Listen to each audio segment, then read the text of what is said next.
یہ ایک ایسے آدمی کی کہانی ہے جس نے 99 قتل کیے تھے۔ وہ ایک خوفناک مجرم تھا جس کی سفاکیت کا ہر کوئی قائل تھا۔ مگر ایک دن اس کے دل میں پچھتاوے کا احساس پیدا ہوا اور اس نے معافی کی تلاش کا ارادہ کیا۔ اس نے لوگوں سے پوچھا، کیا میرے لیے کوئی امید ہے؟ کیا اللہ مجھے معاف کر سکتا ہے؟ لوگوں نے اسے ایک عبادت گزار راہب عابد کے پاس بھیجا۔ وہ شخص راہب کے پاس گیا اور اپنے گناہوں کا اعتراف کیا۔ راہب اس کی سنگین جرائم سن کر حیران رہ گیا اور کہا، نہیں، تمہارے لیے کوئی معافی نہیں۔ یہ سن کر وہ شخص غصے میں آ گیا اور مایوسی کے عالم میں راہب کو بھی قتل کر دیا۔ اب اس کے قتلوں کی تعداد 60 ہو گئی، لیکن اس کے دل میں اب بھی بے چینی تھی۔ وہ واقعی اپنی زندگی بدلنا چاہتا تھا۔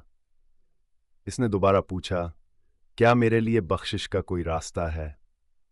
اس بار لوگوں نے اسے ایک عالم دین کے پاس بھیجا۔ وہ عالم کے پاس گیا اور اپنی کہانی سنائی۔ عالم نے اس کی بات سن کر جواب دیا، ہاں، اللہ کی رحمت تمہارے گناہوں سے بڑی ہے۔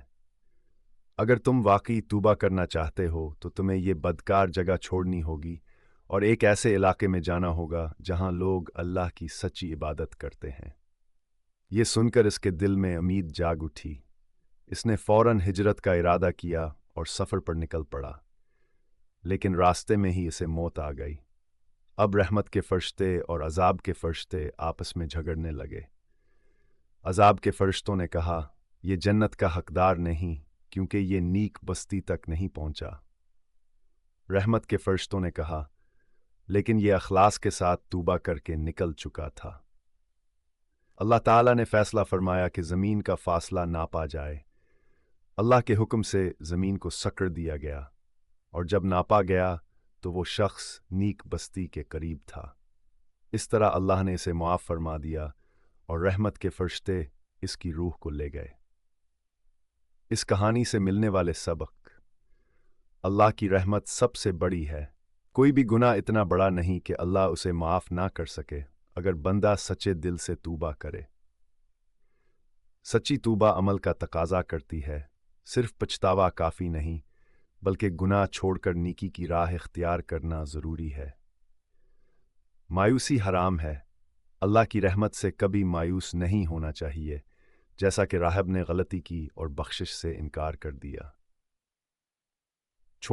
اچھے ماحول کی اہمیت: عالم نے اسے نیک لوگوں کے علاقے میں جانے کا مشہور ہدیہ، جو ظاہر کرتا ہے کہ اچھے ساتھیہ اور نیک ماحول دین پر ثابت قدم رہنے مدد دیتے ہیں۔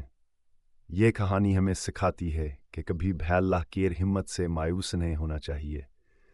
اگر ہم اخلاص کے ساتھ توبہ کریں اور اپنی زندگی کو بہتر بنانے کی کوشش کریں تو اللہ ہمیں معاف کر دے گا۔